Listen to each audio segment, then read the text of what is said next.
This is iRacing.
With a beautiful sunrise bringing us appropriately into the first round of the season, Southern Virginia is set to bless us with more racing action. It's once again time to get ready for round one of the Lotus 79 Sunday Grand Prix Series, and you'll see it all live here on the Global SimRacing Channel. Hi, I'm Joe Peak, and joining me in the booth is Craig King. Behind the scenes is our director, Daniel Costello, and he's using cameras provided by Dougie Beard. Craig, we reset, and everyone once more starts off on equal footing. Equal footing. I wouldn't say it's on level footing with this place being a little bit elevated, but this is the best place that you could start a series that needs a lot of straights, a lot of drafting, and a lot of overtaking chances. This is the American Nordschleife. And VIR is an absolutely stunning facility, but don't take my word for it and check it out with our GSRC track guide. Welcome to Virginia International Raceway. Only a short trip away from the state's border with North Carolina, this track has had the rare blessing of being resurrected from the dead. After closing for a quarter century, once it was rebuilt, it quickly began to draw major sports car series to its halls. The new owners didn't skimp on refurbishing the place either. An impressive 5 versions are available on iRacing with a range between 1 and 4 miles in length between them. With that much pavement, the plethora of corners have earned some colorful nicknames. The horseshoe kicks things off right away with a never-ending double apexer that tends to suck the greedy out into its runoff.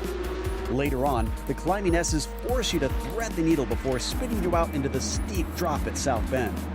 Then, of course, there's Oak Tree, which sadly no longer sees its namesake landmark on the inside of the turn, but still retains its frustrating difficulty. Let's not forget one of the scariest obstacles at the end of the lap, the roller coaster. The incredible speed drivers carry up into this blind braking zone is what causes it to require such immense bravery to get the most out of the lap. While passing can be tricky here, the long backstretch nicknamed Madison Avenue and the lengthy front stretch do tend to offer enough of a draft that you can still give a go at a pass. Still, track position is usually an important factor in most races. With the picturesque backdrop of the Appalachians around them, fans are not left wanting when they come to watch drivers face off at this historic track. It's no wonder the circuit has found success in its second chance at life. This is a pretty long lap around here. Thankfully, we got some very fast cars on it and some very fast straights, Craig. Yeah, and speed is the name of the game on this track for these drivers. You've technically got 3 straights here if you kind of count the snake or that run up there as a little bit of a straight, as there's a little bit of overtake, but you got to get there first, and the horseshoe, always a corner that catches everyone out due to that almost anti-camber you get to the around at the outside of that, and then following it to the NASCAR bend. So the opening part of the track, it's slow, but it is also a place for some really good moves, and with these cars, with the downforce, that should be very helpful for them. But then once you're doing that technical stuff, you're on to the back straight. That's where the meat of this burger is going to be today as they head on up the hill to the roller coaster. Shouldn't see many overtakes at the end of the roller coaster, but in theory, you're going to be seeing moves done pretty quickly, and pretty soon, the end of the race is going to be very spicy at the roller coaster. That is for sure. It is a place to potentially pass, but it is tricky to get done. Now, as for today's race, we're going to be seeing 22 laps around here. So they'll be circulating plenty of times in this first round. Open setup in this series, but the good news is all the vintage communities are extremely open about sharing setups. If you're struggling to get the car to where you want, head on over there. They'll throw one your way or at least give some tips. No spare car if you wind up with any sort of damage, so you'll want to try and take care of your equipment. Drive-through penalty at 17 incidents and a DQ at 25. Not a track where you often see those DQs being much of a problem, especially in a shortish race such as this. And right now, we are in the midst of qualifying, waiting for the first laps to be set. Adrius Valenteus has won his first 2 races of the weekend in the Vintage Series. He's already claimed the second ever instance of the Triple Crown. Can he be the first double person to do it? And the interesting thing, you look back at it, this is attempt number 6 for him. There are only 6 drivers that have won 2 or 3 of the 3 when competing in them.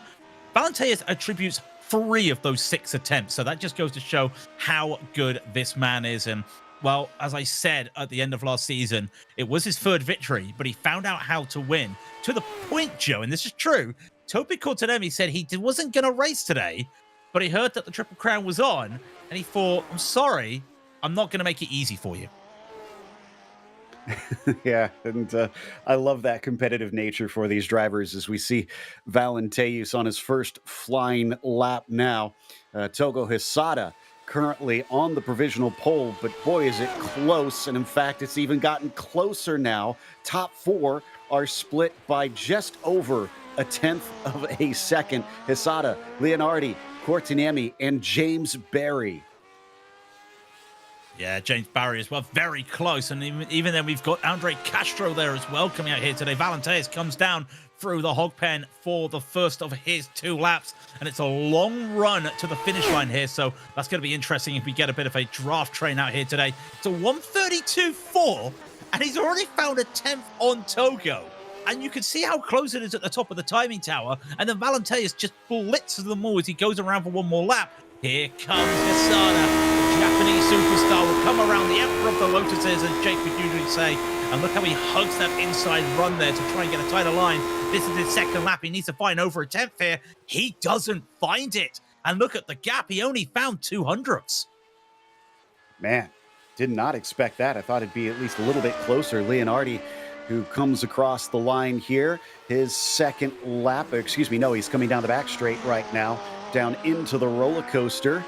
And I know it says 18 on the car, but he's actually racing the number 12 officially within the sim, which is impressive the way that he is running this fast without the I rating to back it. At least at this stage, he's clearly hustling that car over the curves.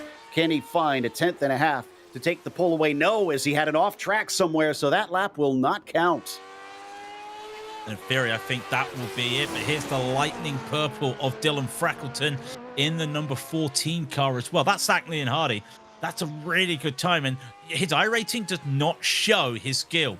Won the last race of the season, and that's going to be an off track for Dylan. As I was just watching it to slow down, Valenteus is going to come across the line. He doesn't really need to improve on this, but you know what? He's going to try his best. Going up free shot out of nowhere, goes into 3rd place, but it's all for naught. Valenteus finds another 3 tenths here, and the only man who could really try it right now in the classic Lotus 49 colors, Joe, is Jorge Nieva. Yeah, Nieva has yet to set a time. Both he and Frisha missed on their first lap. They had an off somewhere, and it was deleted. So great on Gernot to be able to find that speed on the 2nd lap without compromising. I love that Nieva still promotes the Lotus 49 series here on his Lotus 79. Still pretty loyal to the older of the Lotus cars, but as he tries to shorten the run to the finish, what is his time going to be? Is this one going to be clean? It is. It is a 33.8, which is only going to be good enough for 22nd. Just goes to show how competitive it is, and always nice to see him representing the youngest series, technically. I know the 49 is the older of the cars, but the 79s came out in 2009. It was 2013 that we saw the Lotus 49s. And by the way, happy birthday as we get ready to celebrate 9 years of all three vintage series on the GSRC channel. They started 2017 season 2. Kurt Clapper looking like he's going through space, but he's going pretty fast right there. Speed he's going right now, about 270 kilometers an hour as he goes to the roller coaster. And one of my favorite parts of racing is this roller coaster. Up the hill, down the hill, just like a roller coaster. Kurt is going to set a time. It's not the Jason Clapper experience. He likes to actually go for some times around here. Very nice aggression, but he's going to be missing out on a lot.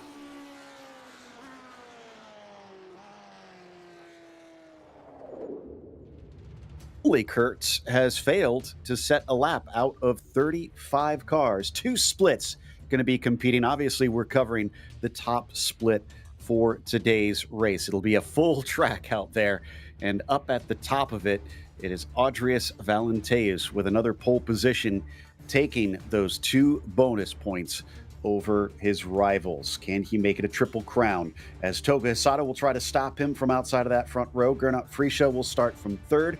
Zach Leonardi will be in 4th. And Topi Kortaniemi down in 5th. That's a bit low for him, which is amazing to say. James Berry will start 6th. Andre Castro, a real-world race car driver, coming in, competing here from 7th, as Ross Banfield will be 8th. Luke Tennyson 9th, and Morera will start from 10th. We head over to the second page, and the GTO champion of last season, Cao Young's in a 79. He'll be 11th. Kartik Pai will be in 12th, and Hans Sommer will take 13th. Dylan Freckleton in the purple will be in 14th, and Gabriel Martinez won the GTP yesterday. He'll be 15th here today. Peter Kwinski will be in 16th. Seamus Power, 17th, followed by Josephine Becker in 18th. Mickey Fries in 19th. Matthew Cockerham, the number 20 car, rounds out your top 20. Then from there, 21st goes to Aaron Blair. Jorge Nieva, as we mentioned, only 22nd. Remy Villeneuve, P23. Carlos Peralta, he'll start 24th. Quarter century mark goes to Marco Numella. Jason Krakowiak will be 26th. Then on the next row, it is Ricardo Ruiz with Jean-Francois Boscus. Mike Rasimas will start 29th, and Miguel Rangel 30th. I'll just wrap these up. 31st goes to Carlos Lopez. Antonio Alvarez 32nd. Brendan Lim will be P23. Michael Taylor in 34th.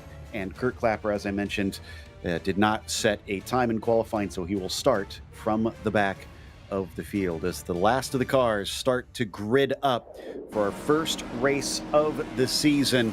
We've already had 2 other vintage races with 2 freshly renewed cars, but this one is on its high mark already, rising the crest of that roller coaster. Let's hope it's not all downhill from here as the engines start to rev, waiting for the lights. And it's a long hold, but the green flag is finally out, and it's a poor start from Frischa, who absolutely bogs down, loses 2 spots immediately, about to lose a 3rd, as Valenteus is challenged from around the outside, 3 wide into the first corner. Toga Hisada stuck in the middle, makes a little bit of contact, but gets away with it. Leonardi still challenging him, and wheel spin now for Toga Hisada. It is a disastrous start for the front row beginner. Yeah, that's a rare thing there for wheel spin for Togo. I think the tires got overheated there. Miera already gone around. Cao Young as well had a really bad start. So how has Dylan Freckleton, as you see in the background, they're all trying to go on by. We've got a side-by-side. Andre Castro getting side-by-side across Banfield there. And now they get to the always single file Snake. A little bit side-by-side of ahead, though, as it's Kortaniemi getting past Hisada. Those tires on a 22 Celsius track temp, Joe, have not heated up yet for Togo. I believe we had a bit of a problem towards the back of the field, cars getting stacked up. Dylan Freckleton looks to be one of those involved in that as he's fallen down to 2nd but last. And Aaron Blair here in the middle of the pack is stuck in one of the many trains that start things off. We'll see a lot of these today, Craig, because the slipstream is so powerful here. Slipstream is so powerful. You can see Togo around there is on his own, and I wonder if he's got some damage or something here we may not know about. We know he likes to set the car up very loose, but he just surrendered a few spots there, going out of the line, almost like a car getting out of a pack in super speedway racing. Kept on to the slipstream of Gabriel Martinez, but this car does not look good, and he's even struggling. Now, he's in the pits. Has he got the right set, or is this all it is for him today? I'm not sure, but he had some sort of slowdown, it felt like, as he pulled off to the side and let everybody through. So strange beginnings for the Japanese driver, which means Valenteus no longer has to worry about him. It is now Zach Leonardi who has picked up the torch and is up into 2nd. Topi Kortaniemi, who started from 5th, is all the way up to 3rd by the end of the first lap.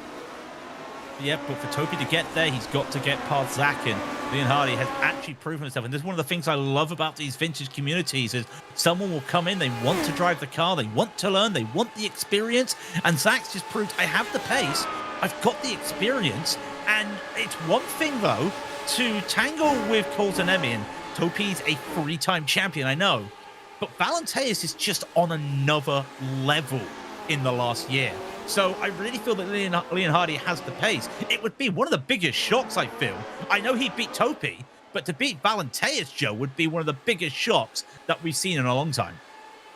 Yeah, especially, like you said, with the form that he's been on lately, and continuing to watch the 11 down and across the line. James Barry up 2 spots from where he started as well, following Topi Kortanemi. At least one of those was thanks to the issues with Toga that we haven't figured out. The other one was Gernot Frisha, who just had a horrible start at the line. He's fallen to 5th instead.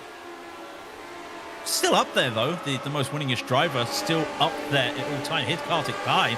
We actually saw Kartik driving a Nissan GTP yesterday. It's not the car that's on the rails like it used to be, but it's still a car that's got everyone going. So he's decided to dip his hat into multiple series, and always good to see it, because also it's a tough way to go through. Josephine Becker is well having some good times, and this is a surprise, though, when I saw where she qualified. She's already up 5 places, as is Seamus Power, but a fantastic drive to get to the start here. 3 laps in, 5 places. You extrapolate that, Joe, and it should be in the pole position in about 5 laps time, I think.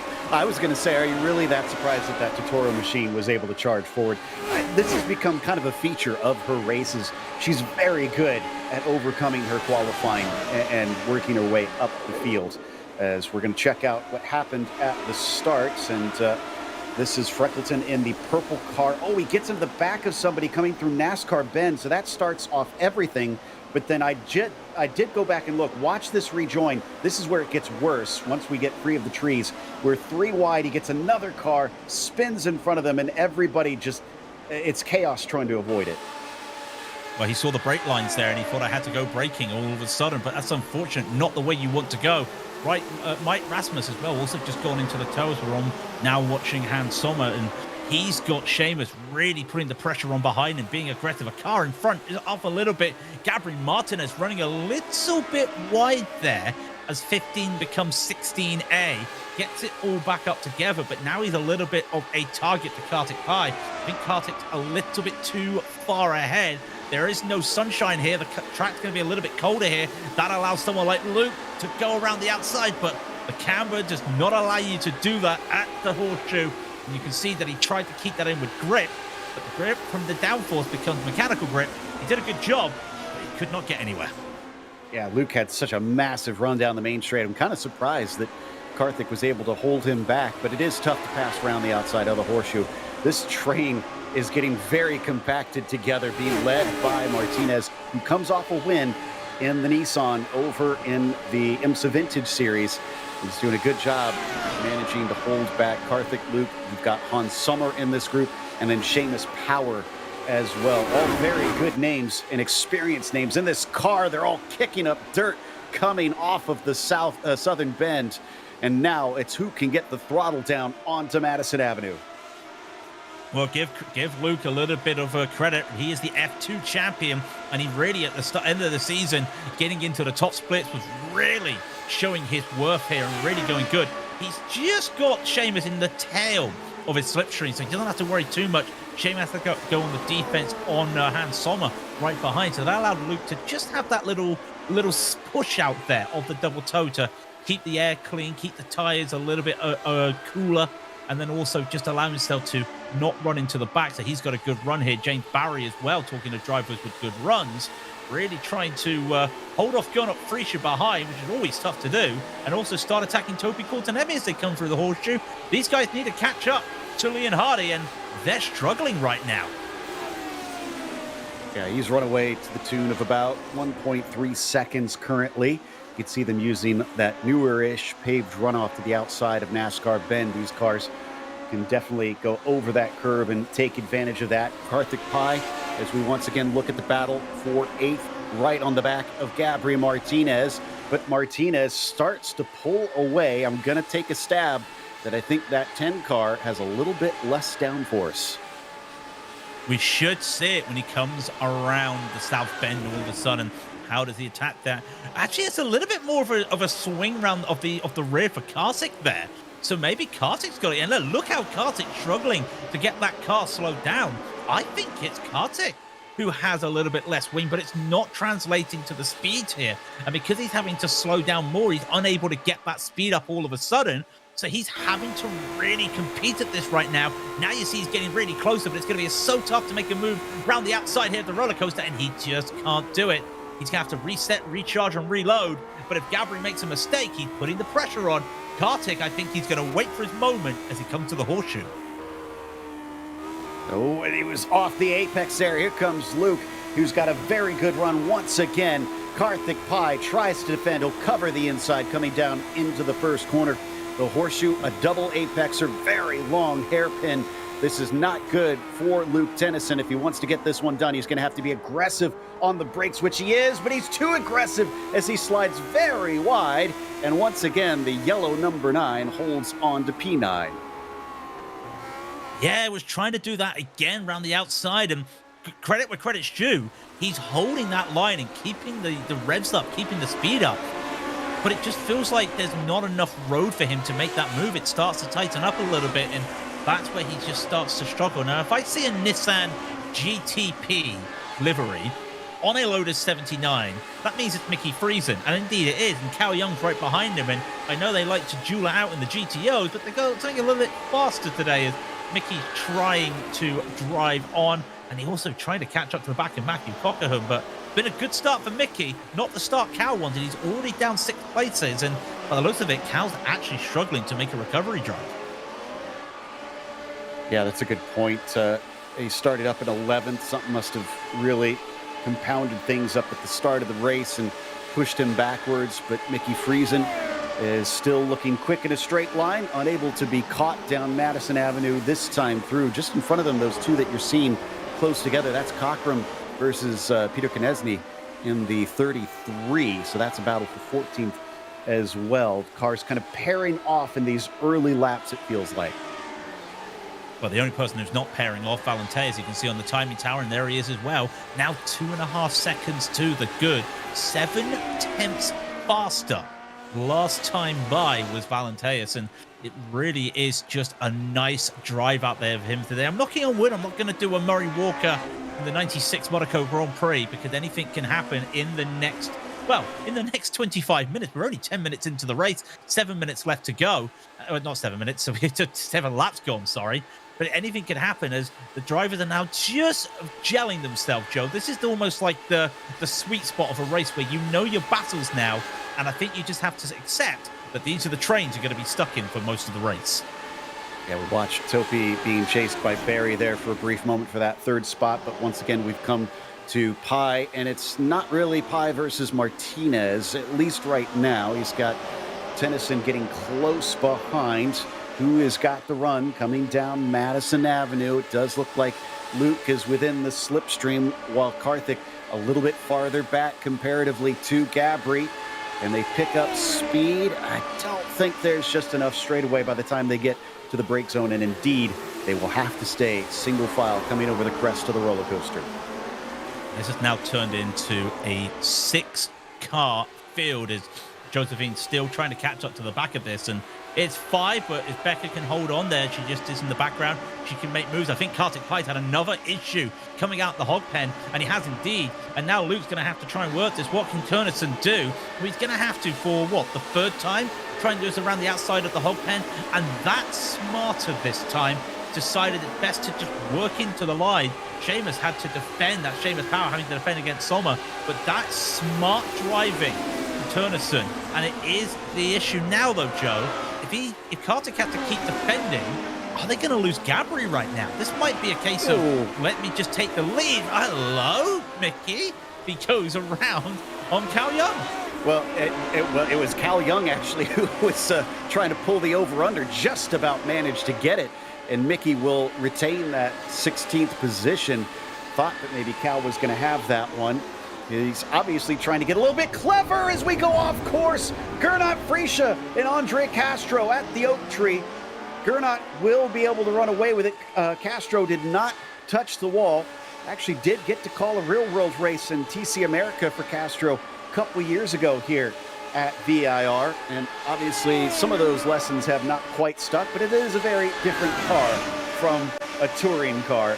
Luke Tennyson, in the meantime, we come back to the number 27 versus the 9.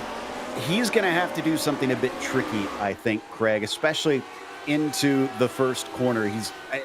You mentioned it before. He tried to maybe hold on to the racing line. Oh, but he has a big moment instead at a hog pin. It's his mistake this time. Yeah, but what a save that was. His tires dipped to the grass, and yeah, he's going to lose a couple of positions. They're going to lose the train to Pai and Martinez, and he's going to go down the order, but that was a car that was heading for either 180 or into the barrier. That was a real good save there from the Dutchman to just keep that car going. But you can see now as he's driving the car, the rears are lit up. He's having to pull the tires down a little bit before he gets into that. By the way, that Andre Castro incident we saw with Freesia, just a case of put my nose in there a bit too much so the driver starts saying car right, and I think that spooked Gernot a little bit, and that's why he went a bit too hard going into turn 11 before the oak tree as we watch Mickey Friesen. Well, he's got Matthew Cockerham in front of him now. They've done a good job to catch up here as he's still looking for a move up the snake. I don't think that's very wise. Yeah, you got to stay single file here. That was a little wide from Peter, and now he's the one that is under the gun as Cockerham tries to size him up coming off of oak tree. All of them throttle to the floor, picking up speed down the climbing backstretch. It is very highly uphill, and then it's going to rise and drop multiple times before it gets to the proper roller coaster. And it's a good run from Mickey Friesen, side by side, coming up into the roller coaster, but he is denied as Matt retains 15th spot. We're seeing this a lot today. Drivers get runs, but it seems like it's hard to seal the deal. Yeah, and I think it is just a case of just not able to do that out-braking, as I say, the Togo Histada out-braking maneuver. By the way, he did come back on track. He is still driving, not sure what's happening there. Kartik Pai as well, having to fend off this little battle Gabriel Martinez, trying to see what he can do as he comes round. And remember, NASCAR Bend here, not named due to the series, but due to when Trans Am came here, some NASCAR drivers drove a proper racing car, I said it, Joe, a proper racing car, and was unable to take a left-hander. You say that like NASCAR hasn't gone to road courses for many years. Yeah, especially when we got Andre Castro here, who drove in the then Xfinity series to Detroit last year, now the O'Reilly series. So, yeah, it's a little bit of a jab by me. I do apologise. Not meaning to get Cal Young as well, having to have a little bit of a battle here with Matthew Cockerham. Him and Mickey came to the horseshoe this time by, as we were watching Gabriel and Kartik. Both had a little bit of synchronized slide, and that's why they've lost positions, and they've also had a little bit of a switch here. But the thing still stayed the same, as Matthew is ahead of them. I think Castro did just get by Gernot Freesia. I wonder if Gernot has a little bit of straight line speed issues with some damage, but we continue to watch Cal Young with Cockerham again, just under pressure, but sending it deep into the brakes of the roller coaster, and still no change between this group. Number 33 and 14th spot of Peter Konieczny leading the way. We switch now down to Carlos Lopez on Ricardo Ruiz, and he gets chopped off coming into the roller coaster himself. And Dylan Freckleton trying to make a recovery drive. He's up to 26 so far. There's going to have to be a big recovery drive for the man in the TVR colors, and I wonder if he does carry some damage. He does, actually. In fact, the left side skirt of Freckleton's car is damaged, so he's going to be down a little bit on top speed, going to be losing a little bit of that ground effect downforce, but trying to hang where he is and make damage limitation. It's good for the moment, but you look at his times, he's unable to do times, and poor Togo, he's on his own at the moment there. He's 20 seconds behind Kurt Clapper, but give him credit, he will finish the race, Joe, and that's all he wants to do right now. Yeah, a minute and 8 behind the leader, which is not as bad as I would have thought it could have been. He was in the pits for 39 seconds, I saw. I don't know if that's indicative of fuel, if it's like you said, he forgot to put the race set in the car, but definitely had to do something and then get back out there as we once again return to Topi versus James. The Finn currently leading the Brits, and as they come down to complete one more lap, way better on the throttle there for Courtney as he stretches away. Well, let's see the lap times this time as well as we go by. Leon Hardy is going to do the 34.1. Topi's going to do a 34 flat, and it's a 33.9 for Barry. So James is really starting to work here. Here, Peter, he's not had the best of times at the back here. It's so unfortunate. Kartik Pai, though, we're going to get to Kartik Pai very quickly. He's going to try to around the outside of Gabriel Martinez. I'll tell you what, he did that. Oh, he did that so well, Joe. He got the car sorted, but then he almost took out too much speed there. If he just kept the momentum of that car going, he would have had that, because through the middle of the horseshoe, he was ahead there for a moment, but he had to slow it down more than he would have liked to have. Yeah, you start to get out into the gray, into the marbles. At that point, there's not enough grip. And he hung tight all the way coming up from the NASCAR bend. You can see he was nearly up to the gearbox of Gabriel Martinez. But a stout defense from the 10 has kept all challengers behind him at this stage. As we once again head towards the oak tree, Karthik Pai, who's going to have to regroup and try again as he once again gets close behind, and Josephine Becker has now properly caught this pack. What can she do now that she's at the tail of the train? Well, she's done a real good job to get back into this pack, and I do wonder if this is just wait for your opportunities. They are almost, I think they're just officially at the halfway stage of this race, so probably looking to see if she can just make some moves on mistakes. And that's the name of the game right now in this type of field, because the last thing you want to do on a track like this is basically make a mistake. The moment you make a mistake, you start looking to go backwards. We saw it with Luke Turnerson, who is also catching up to him as we look behind. This is the path that Luke managed to get away from. It's a little bit of a, I think there's slight damage on the side of Cao Young's car there. The side skirt is looking a little bit pushed in, but Matthew Cochran is going to do the best he can to defend against Mickey. And yeah, I'll tell you what, Matthews also had a little bit of damage on that car, so I do wonder if that just affected him with the top speed. Yeah, he's lost 2 positions in 2 long straights, one on Madison Avenue and one on the front straight just now. So he's struggling in some form or fashion, freezing up to P15. Cao Young now to P14. And you mentioned they're just behind Luke Tennyson. They got about 3.8 seconds to go to catch up to them. Something may have happened to Gernot Friesche because he's lost the connection. Oh, no. Oh.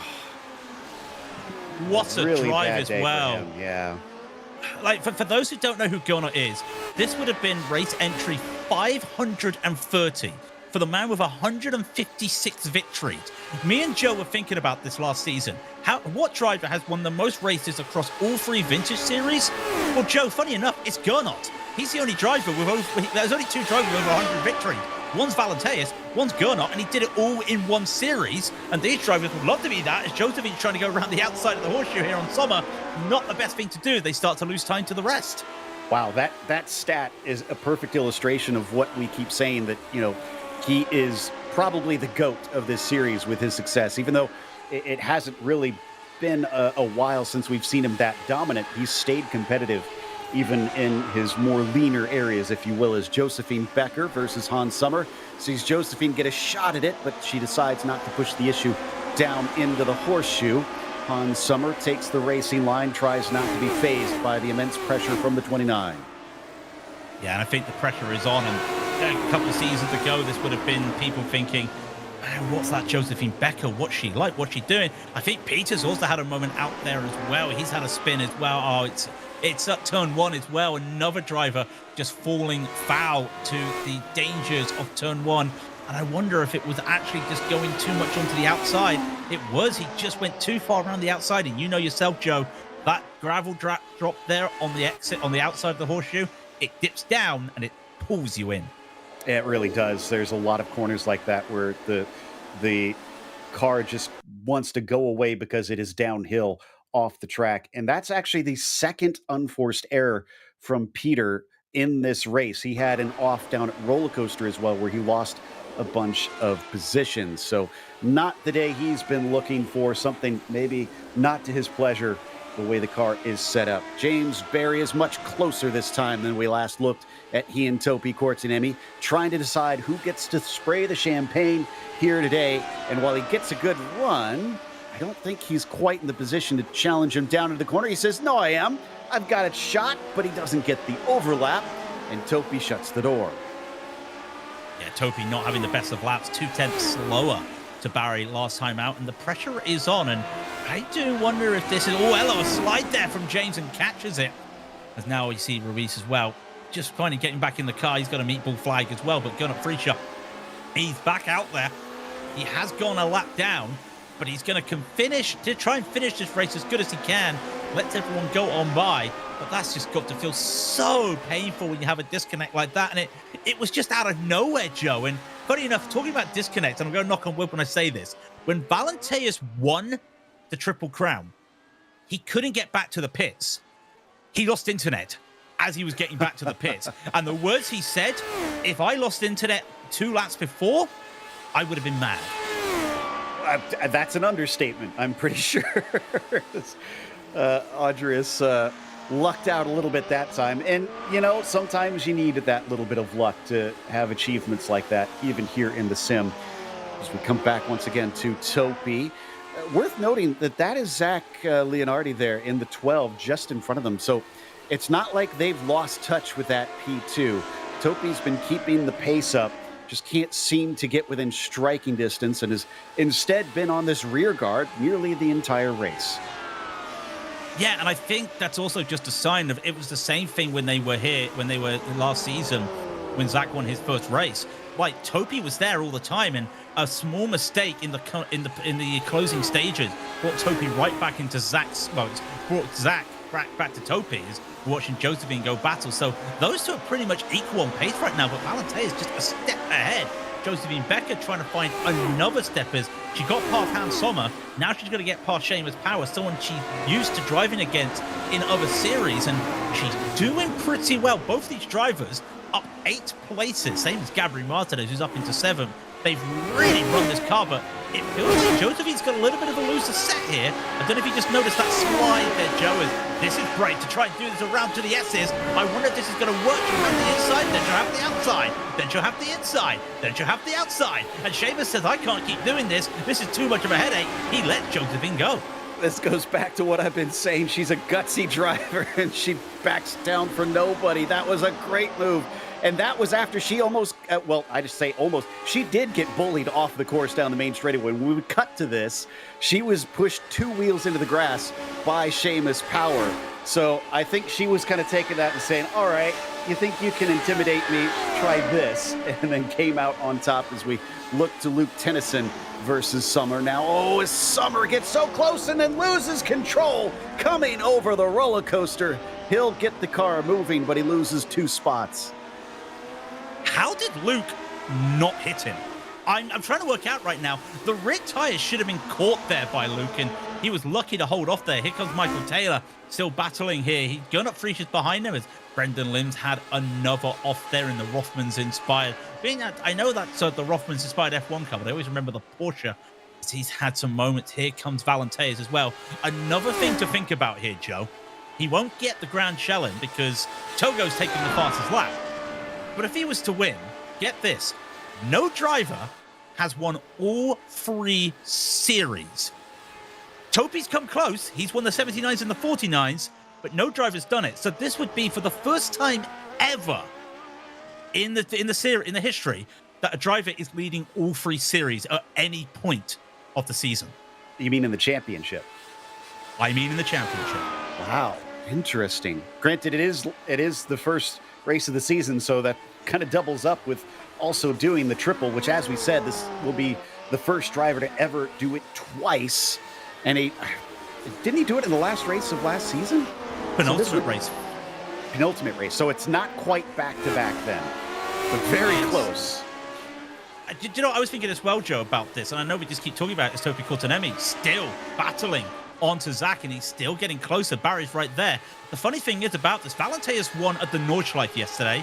He won at Road Atlanta IMSA, and now he's at VIR.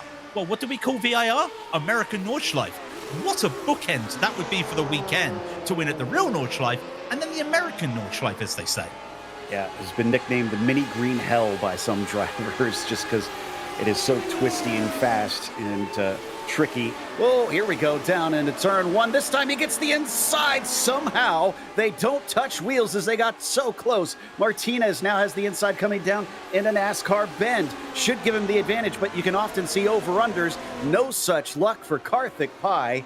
He finally got the line that he wanted, and he still couldn't get it done. I think he had a little bit of the rear sliding there as he was coming through the NASCAR bend, and I wonder if that just set that momentum, and also Gabri taking that little bit of a stunted line just allowed him to just block off any over-under. Some real good battling here. Gabri really putting his chops out at the moment. He's making that car wider than it looked with those massive rear wheels that the Lotus 79s had. Oh, you know, a little bit iconic to what those cars had, but you can see Kartik having to slow the car down as he comes through the oak tree as we wave hello to the junior just off in the distance. Kartik too far behind, and this has basically been the tail of the tape today for the last few laps. Gets a really good run down the roller coaster into turn one, but when they go up the hill and Farouz up the oak tree, he's nowhere near to make a move. Someone else is close enough to make a move. Turner Simba just can't get anywhere with Seamus Power. Well, Power already lost that spot to Josephine Becker just in front, but now is having to play once again defense to the car behind. Although, watch those in front of him. Karthik Pai starting to gain once again. Are we going to see another attempt down into turn one as the rest of them very much separate here along the main straights? But no, you can't get that camel liveried car up underneath him once again. 4 laps to go. We're coming down to the end of it. Will Karthik feel any sense of desperation here at the end? Well, you just don't know, especially with Gabri, because we know how the aggressive driver is, Gabri, and aggressive in the safe way it's been the last few seasons. Give him credit. He's really worked on that racecraft. I know some drivers did not like some of his driving, but the racecraft is there. Defending is tough. We've known him as a very good attacker. We don't see him a lot as a defender, and he's really getting put under pressure, especially with the caliber of driver Karthik Pai is as well. And he is actually really coping under this pressure right now. Karthik, again, unable to find anywhere. The dirty air overheating the tires a little bit there as he goes through. And another slide out of Oak Tree. This is the closest he's been, but I still think he's too far away to make an overtake. He's closing pretty fast here. How brave is he going to be? He's going to try and take it side by side. He's going to be on the outside on the main part of the roller coaster, which is not going to have grip. And yep, he just gets rebuffed once again. Yeah, you talked about the reputation that Gabri had built, and some of that is the fact that these are such small communities. Everybody tends to know everybody else, almost like it is a league. And it's hard to shake that, but I think he's done a fantastic job in recent races, what we've seen of Martinez, to really show he deserves to be here. He's been quick, and I think he's been ever improving in his racecraft. He now knows how to win in IMSA Vintage. He now knows how to win in a multi-class. Now he has to try and put this together and string it in the formulas. And the open wheelers are a different kettle of fish.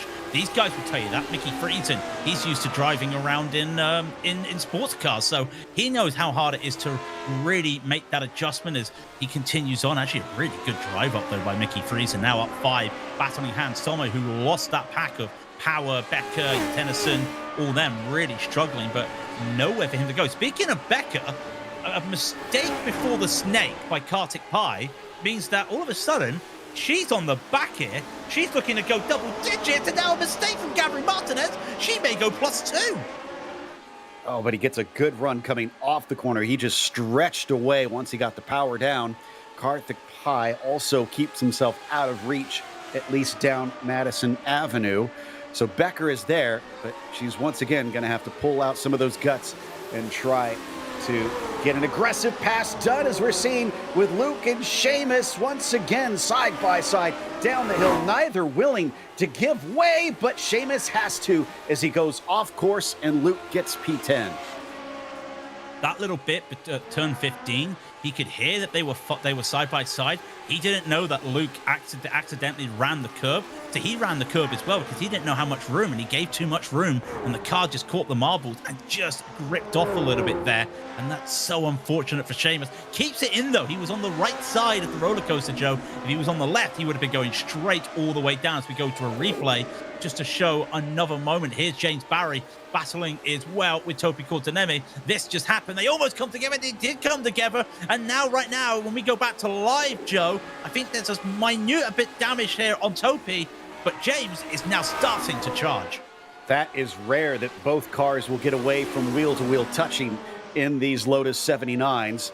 And let's hope that they aren't damaged. I want to see a fair fight to the end because they've only got less than a lap and a half to wrap this one up. They're 7.8 seconds behind Valenteus. I don't think there's much, 12 seconds behind Valenteus. There's not much hope of them trying to take the win from here. It is down to who finishes third, and Courtenemi will once again keep him behind down into the roller coaster. Barry smells blood in the water. He's been aggressive. He's tried a couple moves. None have stuck yet. This time, though, it's a mistake from Courtenemi. A rare error from the Finn. Castro will sneak by in the process, and so will Ross Banfield. That is a shock. That's a rare mistake from Topi. I think the last time we saw him having to come together with a driver was when he accidentally collided with Pauli Partonen to win the championship back at Baffert. Oh, Valenteus, hold on there for a moment. You're giving us all a heart attack out here. I've got to say, everybody just calm down. I wanted to go back into history here, Joe. December 2020. It was Mount Panorama. It was Silverstone. And then it was Monza. And you were the man there as Kartik Pai. Now looking to get around Gabriel Martinez. He does as well. They're going to keep on battling. But Joe, you did it the first time. It's only fitting that for the third time, we get you back on the broadcast, as you said it, to sweep the Vintage Series. Amazing stuff. Someone must have dropped a little bit of oil, which I want to clarify, that is a joke. You can't do that in iRacing because we got multiple cars having issues out there here at the very end. Valenteus may have driven it hard to the finish, but he is at least going to get to that finish as he comes down the hill for the final time. Already having taken the Triple Crown once, he's going to make history again, becoming the first driver in the 3 Vintage Series to take all 3 races twice in the same weekend. Andreas Valenteus will win at VIR. And it was dominance in all 3 series this time. And behind him, Julian Hardy will get that very good P2. Barry's going to hold on to P3 from Andre Castro. Andre did nothing today, and he gets a P4, well-respected P4, and there's still battles going on. I think there's damage to Gabriel. It's going to be a race to the line with Josephine Becker. It's going to be too close, but it's going to be too far away. And they do get close at the end there, but it's not enough to help them. Mickey Friesen going to be the last of the battles going on here. What a race we've had today with 35 cars out there. Becker was half a tenth behind Martinez when they crossed the line. She was so close, but she still gained 9 from the beginning. Just a fantastic run. Biggest mover, though, Michael Taylor. I don't think we've even talked about him all race long. He started 34th. He finished 16th today. Alvarez in front of him was up 15 as well with another great charge. And here comes Togo, and give him credit. I'd love to know what happened there. I wonder what happened there, and I'm sure if we ask him later, he'll know. I know he's not trying to do multiple series this season, but he just wanted to get out here again. And I think the best words to say about this today, Zach Leonhardi, get into the chat. He says, good race. And to say it in PG, Joe, he kicked everyone's behind. Exactly. He showed them how it's done. And in the end, Andreas Valenteus wins in Lotus 49, in IMSA Vintage, and now in the Lotus 79s, all on the same broadcasts. Zach Leonhardi, like you mentioned, will finish behind him in second. James Barry took a little bit of a mistake from the car ahead, but eventually got him to crack and will finish third because of it. Andre Castro, a little bit critical earlier as he did make a mistake, but what a recovery as he came back to fourth in the end. Ross Banfield was P5, Topi Kortaniemi. Unfortunately, that late race error put him in 6th. Karthik Pai gets 7th over Gabri Martinez with that late pass, who finished in P8. Josephine Becker 9th, and Luke Tennyson will settle for 10th. Then we get to 11th, it's Seamus Power, who made up 6 places today, and Cao Young. A nice little recovery, actually. Comes back to 12th there overall. Hans Sommer will be in 13th. Mickey Friesen up 5 to 14th. So is Matthew Cockerham in 15th. Jorge Nieva will be in 16th. And then Antonio Alvarez made 15 places to 17th today. Michael Taylor was the hard charger, though, 16 for 18th. And then Jean-Francois Boscus, it's another year for him, and he's there in 19th. Peter Kowinski will finish out the top 20. Jason Krakowiak was 21st, with Morera behind him in 22nd. Carlos Lopez finished P23. Miguel Rangel will be P24, followed by Brendan Lemon 25th. Toga Hisada did get a couple drivers towards the end of the race and wound up 26th as Dylan Freckleton, a disappointing 27th for him. Kurt Clapper only 28th. Gernot Frische finishes a lap down after a disconnect, so kind of not his fault on that one. Peralta was 30th. And then you start to get into some of the DNFs here today with Ruiz 31st, Blair, Rasimus, Villeneuve, and Nurmela all dropping out before the race was over.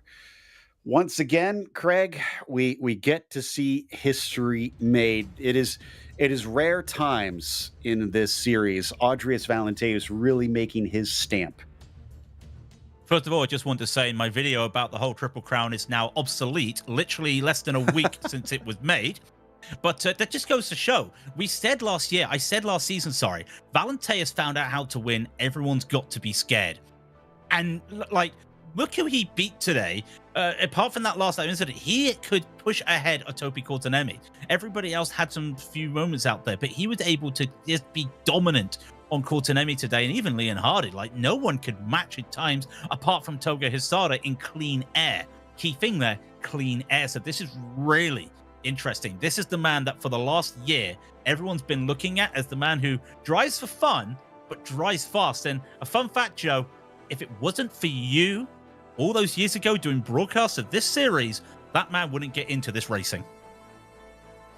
Well, I'm glad that I could have an effect on it, but unfortunately, it looks like we won't get to chat with him once again. A bit of a shame that Audrius is a little bit camera shy, but it does mean that we will wrap up for the day. And a big thank you, of course, goes to the community for bringing us back for another season of coverage, as well as to the team today, Craig, Daniel, and Dougie. Make sure to subscribe so you don't miss a moment here on GSRC. In the next race, we're going to a newer track, Adelaide. That'll be Sunday, March 29th at 12:30 p.m. Eastern. And we're not done with the Adelaide fun after that, because we're going off to the Porsche Owners Club for that same track tomorrow.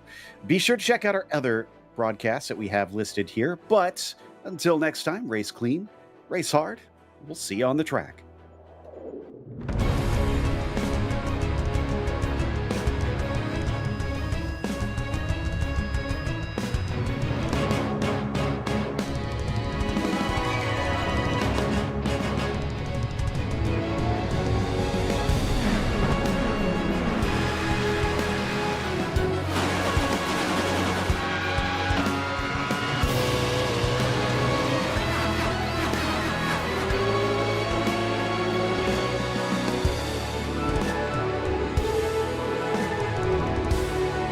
This is iRacing.